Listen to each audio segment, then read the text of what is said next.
অফিসের ব্যস্ততা, কাজের চাপ আর একঘেয়েমিতে যখন পেরে উঠি না, ঠিক এমন সময় মনে হয় কোথাও হারিয়ে যাই, যেখানে সময় ধীর গতিতে চলে, যেখানে আধুনিক কোলাহল নেই, শুধু ইতিহাসের নিঃশব্দ গল্পগুলি আমার সঙ্গী হয়ে থাকবে। ঠিক এমন এক শান্তির খোঁজে অফিসের ব্যস্ততার মাঝেই পরিকল্পনা করলাম গৌড় ভ্রমণের। প্রাচীন বাংলার রাজধানী গৌড় এক প্রাচীন ইতিহাসে মোড়া ধ্বংসপ্রায় নগর। বহু শতাব্দী ধরে বিভিন্ন শাসকের অধীনে ছিল এই অঞ্চল। মৌর্য, গুপ্ত, শশাঙ্ক, পাল, সেন, সুলতানি, মুঘল ও সব শেষে ইংরেজদের অধীনে ছিল এই অঞ্চল। তাই গৌড় ভ্রমণের এক্সাইটমেন্ট খুব একটা কম ছিল না।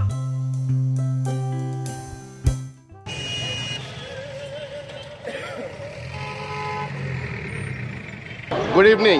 ট্রাভেল উইথ কুন্তল চ্যানেলের একটা ব্র্যান্ড নিউ জার্নিতে আপনাদের সবাইকে স্বাগত। আজকে 8ই ফেব্রুয়ারি 2025। আজকে আমাদের ডেস্টিনেশন উত্তরবঙ্গের প্রবেশদ্বার মালদা। আগামীকাল আমরা ঘুরে দেখব প্রাচীন বাংলার রাজধানী গৌড়। এবং সবচেয়ে বড় কথা হলো যে আজকে শনিবার অফিস করে বেরিয়ে রাত্রিবেলার সবচেয়ে জনপ্রিয় ট্রেনই হচ্ছে গৌড় এক্সপ্রেস।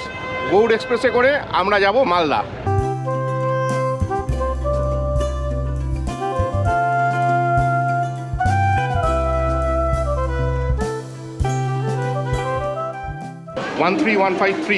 গৌড় এক্সপ্রেস 14 নম্বর প্ল্যাটফর্মে দিয়ে দিয়েছে। আচ্ছা, এটা কিন্তু আগে আইসিএফ কোচ ছিল, কিন্তু এখন বর্তমানে এটা কনভার্ট হয়ে এলএইচবি কোচ হয়েছে।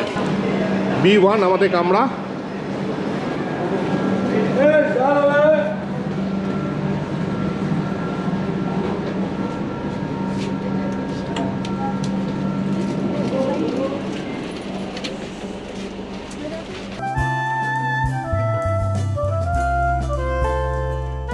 গৌড় এক্সপ্রেস প্রথম যাত্রা শুরু করেছিল 1980 সালের 20 এপ্রিল। সেই সময় এই ট্রেন চলতো সপ্তাহে 3 দিন। তবে বর্তমানে নতুন এলএইচবি কোচ যুক্ত হওয়ায় এই ট্রেন কিন্তু এখন বেশ ঝাঁ চকচকে। আচ্ছা, পিলো, ব্ল্যাঙ্কেট, বেডশিট একদম টাইমে ঠিকঠাক দিয়ে দিয়েছে। 10:05 একদম রাইট টাইমে আমাদের ট্রেন ছেড়ে দিল। আর আমরা মালদা পৌঁছাবো কালকে সকাল 6:15। 347 কিলোমিটার রাস্তা পাড়ি দিতে আমাদের সময় লাগবে 8 ঘন্টা 10 মিনিট। আর শিয়ালদা থেকে মালদা টাউন স্টেশনের মাঝখানে হল্ট পড়বে 10টা। একদম নতুন কোচ, বেশ ঝাঁ চকচকে, বেশ পরিষ্কার পরিচ্ছন্ন বেসিন আছে আর হ্যান্ড ওয়াশও রয়েছে। এখানটায় ডাস্টবিন আছে, ফায়ার এক্সটিংগুইশারও রয়েছে। আর এদিকে ওয়াশরুম আছে, বেশ পরিষ্কার পরিচ্ছন্ন বেসিন, সোপ রয়েছে এবং খুবই পরিষ্কার পরিচ্ছন্ন। এদিকে ফ্লাশ আছে, হ্যান্ড শাওয়ার রয়েছে।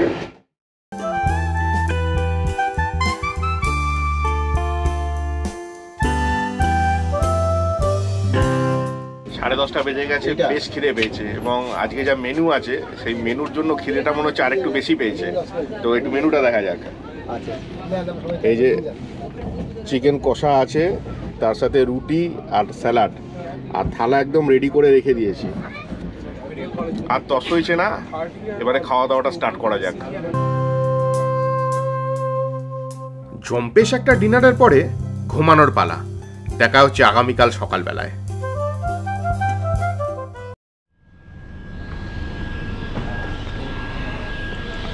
Good morning.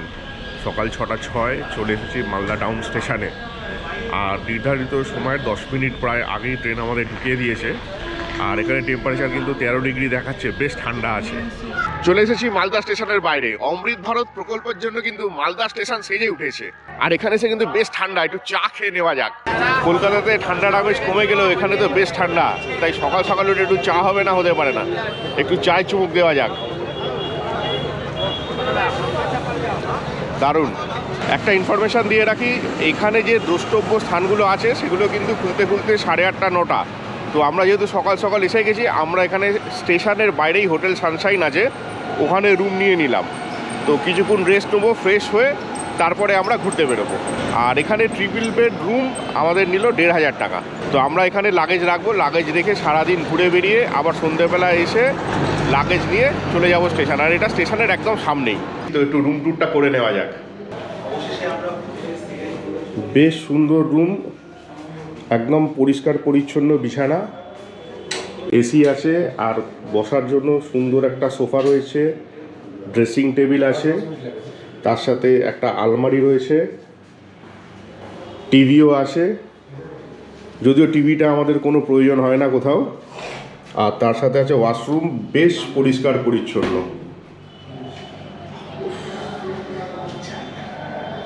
আর আমাদের থাকার কোনো ব্যাপার নেই, জাস্ট লাগেজটা রাখা, ফ্রেশ হওয়া, আবার সারাদিন পরে ঘুরে এসে ইভিনিংয়ে লাগেজটাকে নিয়ে বেরিয়ে যাওয়া। তো বেডটা ছোট হলেও 3 জনের জন্য অসুবিধার কিছু আমাদের নেই। 8:30 বাজে, একদম ফ্রেশ। আর আমাদের অটো চলে এসেছে, এই আমাদের অটো। এই অটো করেই আমরা আজকে গৌড় ভ্রমণ করব।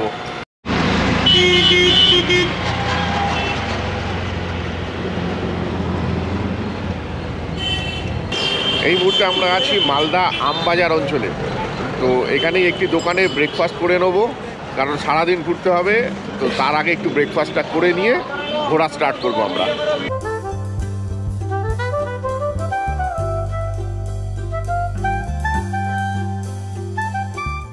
ঠান্ডার ওয়েদার আর গরম গরম ডাল আর পুরি, দুর্দান্ত। তো শুরু করে দেওয়া যাক। বেশ সুন্দর একটা ব্রেকফাস্ট করলাম, এবং সবচেয়ে বড় কথা, এখানে যে ডাল পুরি খেলাম, পুরিগুলো কিন্তু একদমই তেলে চপচপে না, বেশ ড্রাই। আর খাবারের টেস্ট খুব সুন্দর, এবং দামেও কিন্তু খুব সস্তা। মানে সব দিক থেকেই মানে আমাদের পছন্দ মতো। এখানকার রাস্তাঘাট বেশ সুন্দর। আমরা এখন এগিয়ে চলেছি আমাদের প্রথম গন্তব্যের দিকে। মালদা এসে জানতে পারলাম যে মালদা শুধু আমই বিখ্যাত নয়, মালদার মিষ্টিও বিখ্যাত। তবে যাই হোক, ব্রেকফাস্ট করার পর আমাদের ফার্স্ট ডেস্টিনেশন রামকেলি মদন মোহনজির মন্দির।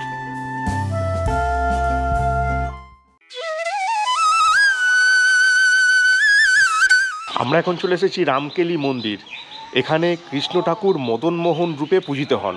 প্রত্যেক বছর জুন মাসে এখানে রামকেলি মেলা অনুষ্ঠিত হয়, এবং সেই মেলা কিন্তু খুব জাঁকজমকপূর্ণভাবে হয় এখানে।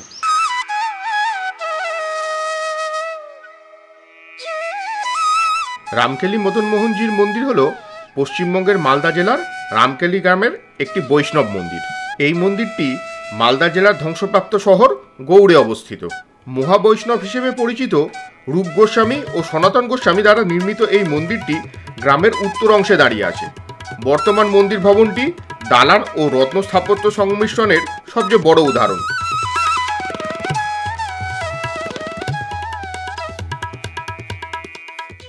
(1508 খ্রিস্টাব্দে রূপ গোস্বামী এবং সনাতন গোস্বামী এই মন্দির প্রতিষ্ঠা করেন। আচ্ছা, এই স্থানে কিন্তু চৈতন্য মহাপ্রভু এসেছিলেন, এবং ওনার পদচিহ্ন কিন্তু এখানে রাখা আছে।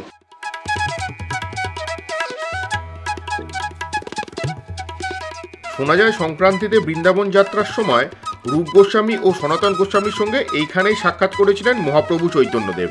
সত্যি এই শান্ত নিরিবিলি পরিবেশে এসে আমাদের মন শান্তিতে ভরে গেছিল।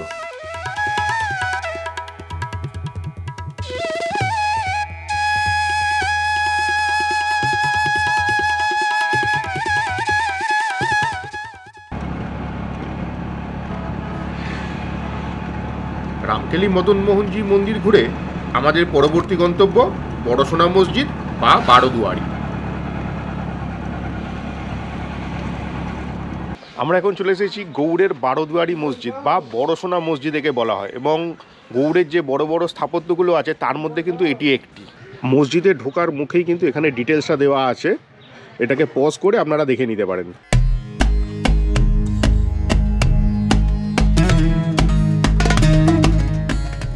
বড়সোনা মসজিদ বা বারোদুয়ারি গৌড়ের স্থাপত্য কীর্তিগুলির মধ্যে এটি সবথেকে বড়। সুলতান আলাউদ্দিন হোসেন শাহ এটির নির্মাণ কার্য শুরু করলেও তিনি এ কাজ সমাপ্ত করে যেতে পারেননি। তার পুত্র সুলতান নাসিরউদ্দিন অর্থাৎ নুসরাত শাহ 1526 সালে এই কাজ সম্পন্ন করেন।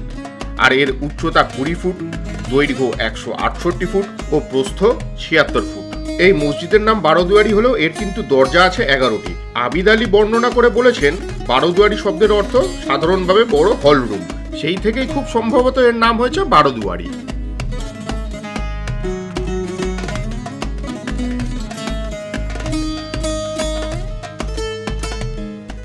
এই মসজিদের ওপরের যে গম্বুজ আছে তাতে কিন্তু সোনালি আস্তরণ ছিল, এবং সেই থেকেই কিন্তু এর নাম হয় বড়সোনা মসজিদ। আর এছাড়াও আরেকটি ছোট মসজিদও আছে, যেটা হচ্ছে ছোট সোনা মসজিদ, যেটা বাংলাদেশে পড়ে গেছে। সত্যি সুবিশাল এই মসজিদ দেখার মতন, এবং কি সুন্দর দেখুন, পাথরের ব্লক কেটে কেটে এখানে কিন্তু এই মসজিদটা তৈরি করেছে। সত্যি এত সুন্দর মসজিদটা দেখে মুগ্ধ হয়ে গেলাম। আর সবচেয়ে বড় কথা, এত পুরনো মসজিদ খুব সুন্দরভাবে কিন্তু এখানে রক্ষণাবেক্ষণ করা হচ্ছে।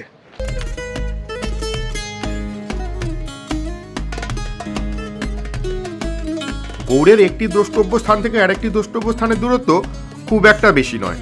আমাদের পরবর্তী গন্তব্য দাখিল দরওয়াজা বা সালামি দরওয়াজা।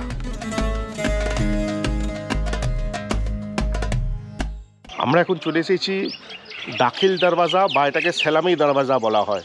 গৌড় দুর্গে ঢোকার এটাই হচ্ছে প্রধান প্রবেশ পথ। আর এটা 73 ফুট চওড়া এবং 60 ফুট উঁচু।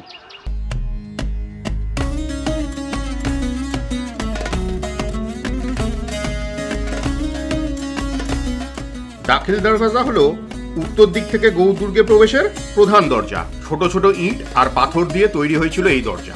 এই দরজাটি সুলতান নাসিরুদ্দিন মামুন শাহ দ্বারা 1435 থেকে 1459 সালের মধ্যে নির্মিত হয়েছিল। ভিতরের পথটি বেশ চওড়া, তাই সওয়ারি সহ হাতি অনায়াসে এই দরজা দিয়ে ভিতরে প্রবেশ করতে পারত।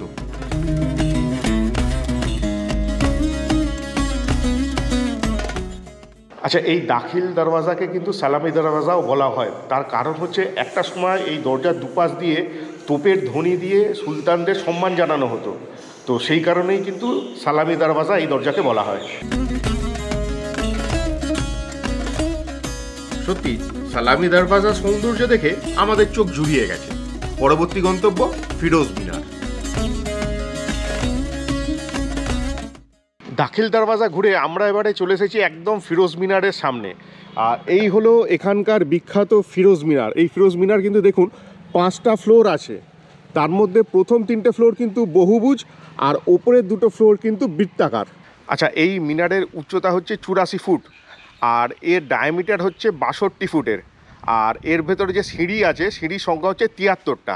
হাফসি রাজবংশের সুলতান সৈফুদ্দিন ফিরোজ শাহ এই মিনারটি নির্মাণ করেছিলেন।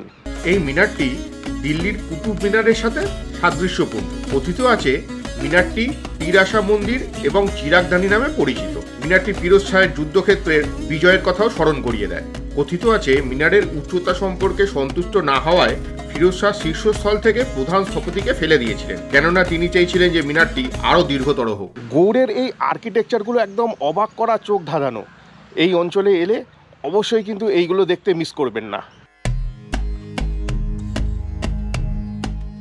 ফিরোজ মিনার দেখে আমরা এগিয়ে চললাম নেক্সট ডেস্টিনেশন কাদম রাসুল মসজিদের দিকে।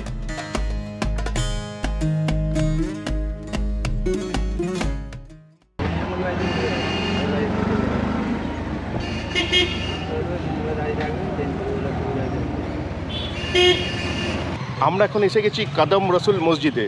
সুলতান নুসরাত শাহ এটি প্রতিষ্ঠা করেন আর এখানে হজরত মোহাম্মদের পায়ের ছাপ আছে।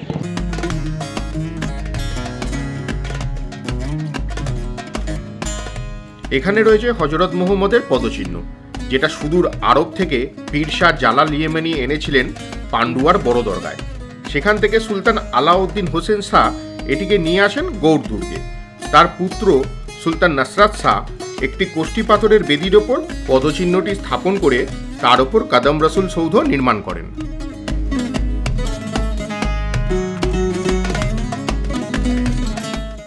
এই সেই জায়গা, এখানেই আছে হজরত মোহাম্মদের পদচিহ্ন। তবে ভেতরে ভিডিওগ্রাফি নিষেধ, যে কারণে আপনাদের দেখাতে পারলাম না। অবশ্যই এখানে এসে দেখে যাবেন হজরত মোহাম্মদের পদচিহ্ন। আর এখানটাই হলো ফতে খানের সমাধি। সম্রাট ঔরঙ্গজেবের সেনাপতি দিলবার খানের পুত্র ফতে খানের সমাধি এখানে আছে। কথিত আছে গৌড়ে প্রবেশ করে ফতে খাঁ এখানেই রক্তবমি করে মারা যান। আমরা এখন চলে এসেছি কাদম রাসুল মসজিদের ঠিক পাশেই লুকোচুরি দরজা। এই দরজা মুঘল সম্রাট শাহজাহানের দ্বিতীয় পুত্র বাংলার সুবেদার শাহ সুজা নির্মাণ করেছিলেন 1655 খ্রিস্টাব্দে।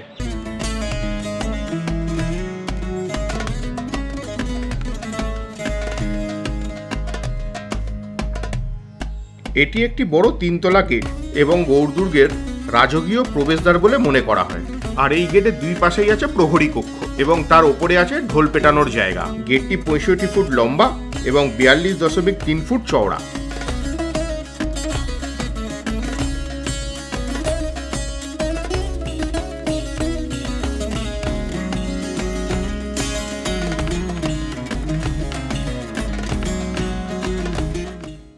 আচ্ছা, এই লুকোচুরি দরজার কিন্তু দুদিকে দুটো প্রহরী কক্ষ আছে।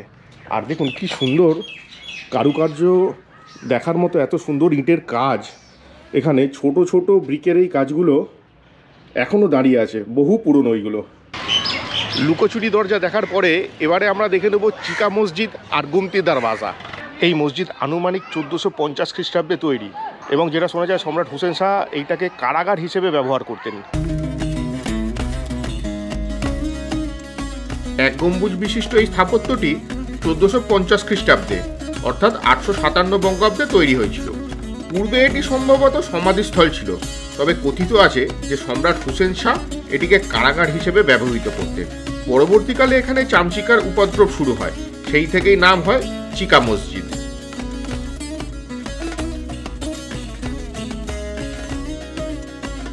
চিকা মসজিদের একেবারে উল্টো দিকেই আছে গুমতি দরওয়াজা। সম্ভবত 1493 থেকে 1519-এর মধ্যে সুলতান হুসেন শাহ কর্তৃক এই দরজা নির্মিত। এনামেল টালির দ্বারা অলঙ্কৃত এক গম্বুজ বিশিষ্ট এই তোরণটি গৌড়দুর্গের পূর্ব দিকের প্রবেশপথ ছিল। এই অসাধারণ কারুকার্য দেখে বোঝা যায় তৎকালীন স্থাপত্যশৈলী কতটা উন্নত ছিল।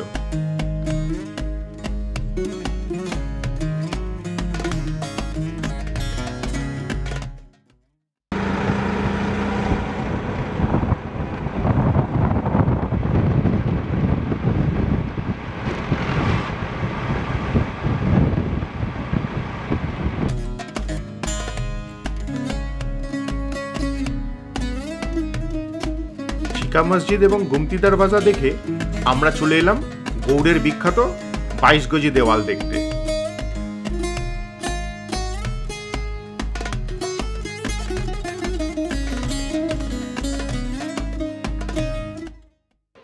কি বিশাল বড় এই দেওয়াল, আর এই দেওয়ালে যে নিচে চওড়া অংশটা আছে এটা হচ্ছে 15 ফুট, আর ওপরে যেটা আছে সেটা আর একটু সরু হয়ে এসেছে 9 ফুটের কাছাকাছি। এখন কিন্তু এই পাঁচিল পুরোপুরি প্রায় ধ্বংস হয়ে গেছে, সামান্য একটু অংশ পড়ে আছে। তো পাঁচিলের বাইরের দিকটা আমরা দেখালাম, আর এই ভেতরটা দিয়ে আমরা এখন একটু হেঁটে যাব, দেখে নেব এই পোর্শনটা। তবে পাঁচিলের এই অংশটা কিছুটা ভালো থাকলেও সামনের দিকটা কিন্তু অনেকটাই নষ্ট হয়ে গেছে। দেখুন কিভাবে ইট দিয়ে এই পাঁচিলটা তৈরি করা হয়েছিল, ছোট্ট ছোট ইটের ব্লক গেঁথে গেঁথে এই পাঁচিলটা হয়েছিল। যেটা শোনা যায় যে এই 22 গজি পাঁচিলটি সুলতান নাসিরুদ্দিন মামুন শাহের আমলে তৈরি হয়েছিল। 22 গজি দেওয়ালের ঠিক পাশেই আছে বল্লাল ভিটে, যেটাকে বলা হয় বল্লাল সেনের রাজপ্রাসাদ নাকি এখানে ছিল। আচ্ছা, এইগুলো কিন্তু একটা সময় পুরো মাটির তলায় চাপা ছিল, খনন কার্য করে এইগুলো বার করা হয়েছে।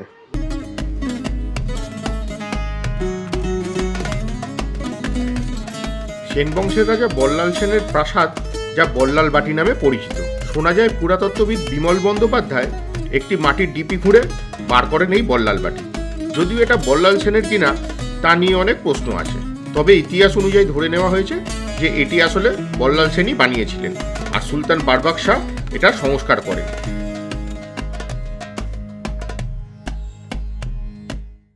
আচ্ছা, এই যে গোল গোল অংশগুলো আছে, যেটা জানতে পারলাম যে এগুলো পিলার ছিল, আর মাঝখানে যে ফুটো দেখা যাচ্ছে এখানে মোটা খুঁটি পোতা থাকতো, এবং ওই খুঁটিগুলোকে নিয়েই কিন্তু পিলার তৈরি হয়েছিল।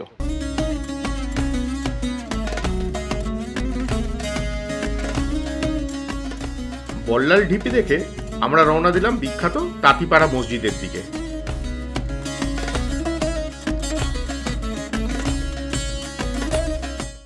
এই তাঁতিপাড়া মসজিদের কারুকার্য দেখার মতন।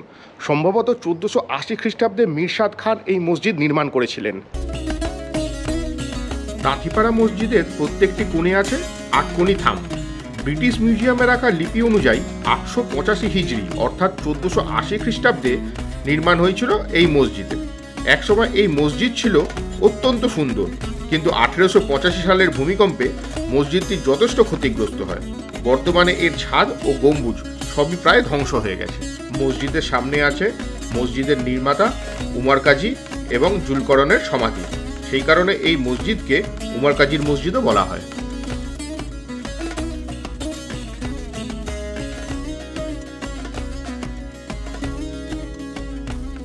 তাঁতিপাড়া মসজিদ থেকে নেক্সট ডেস্টিনেশন লোটন মসজিদ।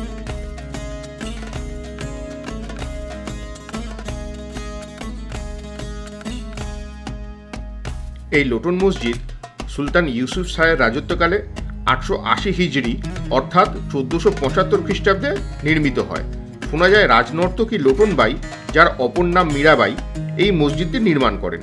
এই মসজিদের ইটগুলোর মধ্যে এখনও সবুজ, নীল, পিত ও সাদা এই বিভিন্ন রঙের প্রভাব দেখলেই বোঝা যায় অতীতে এই মসজিদ কতটা সুন্দর ছিল।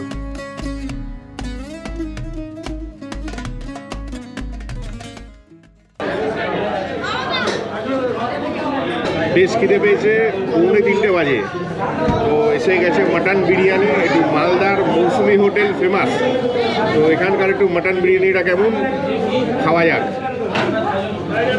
একদম ঝুরঝুরে রাইস আর তুলতুলে মটন। ঘুরতে এসে একটু খাওয়া দাওয়াটাও প্রয়োজন। ভালো ঘোরার সাথে ভালো খাওয়া দাওয়া হলে ঘোরাটা আরও জমে যায়। বেশ ভালো, বেশ দুর্দান্ত লাঞ্চটা করলাম। প্রচণ্ড খিদে পেয়েছিল আর বিরিয়ানিটা বেশ ভালো ছিল। তো এইবারে আমরা যাব পান্ডুয়া আদিনা মসজিদ দেখতে।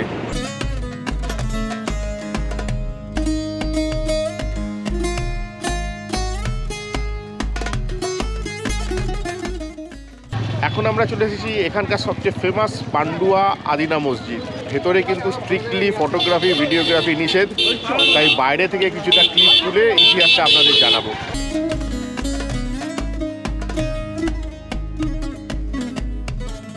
সিকান্দার শাহ কর্তৃক এই রাজকীয় মসজিদ নির্মাণ হয়েছিল। এই মসজিদ উত্তর দক্ষিণে 524 ফুট লম্বা ও 322 ফুট চওড়া। এতে 260টি থাম ও 387টি গম্বুজ আছে। মসজিদের নকশা বাংলা, আরব, ফার্সি, বাইজেন্টাইন স্থাপত্যর অন্তর্ভুক্ত।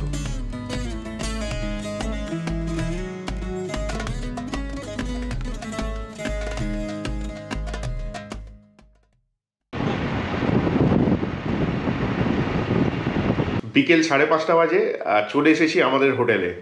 আমরা বেরিয়েছিলাম 9:45 আর আমাদের ট্যুরটা শেষ হলো 5:30। এই টাইমের মধ্যে কিন্তু আমরা টোটাল গৌড় এবং পান্ডুয়ার কিছুটা পার্ট ঘুরে দেখলাম। একটা জিনিস যেটা বলার, যে আমরা যে সারাদিনে অটোটা নিয়ে ট্যুর করলাম সেটা আমাদের থেকে নিল 1500। যেহেতু আমরা 3 জন ছিলাম, 500 করে পার হেড পড়েছে। তবে পান্ডুয়া গেলে এক্সট্রা 500 দিতে হয়, নাহলে কিন্তু 1000-এর মধ্যে গৌড় ট্যুরটা হয়ে যায়। তবে পান্ডুয়া ট্যুরটা করতে গিয়ে একটা অভিজ্ঞতা হলো, যেটা হলো যে ওখানে যে আদিনা মসজিদ আছে, আদিনা মসজিদে কিন্তু কোনো রকম ফোন বা ক্যামেরা নিয়ে ঢোকা নিষেধ। ওখানে আপনারা ফোন বা ক্যামেরা নিয়ে ঢুকতে পারবেন না। নিজের বাড়ির কাউকে সেই ক্যামেরা বাইরে দিয়ে তবে কিন্তু ভেতরে ঢুকতে পারবেন। এইটা মাথায় রাখতে হবে। আর আজকের ট্যুরটা আর দীর্ঘায়িত করবো না, অনেক সকালে আমরা বেরিয়েছি, কালকে রাত্রির থেকে ট্রেন জার্নি করছি। আজকে রাত্রিরে গৌড় এক্সপ্রেস করেই আমরা আবার শিয়ালদা ফিরে যাব। তো ভিডিওটা এখানেই শেষ করলাম। যদি ভালো লাগে অবশ্যই লাইক, শেয়ার আর সাবস্ক্রাইব করতে কিন্তু ভুলবেন না। সবাই সুস্থ থাকবেন, ভালো থাকবেন।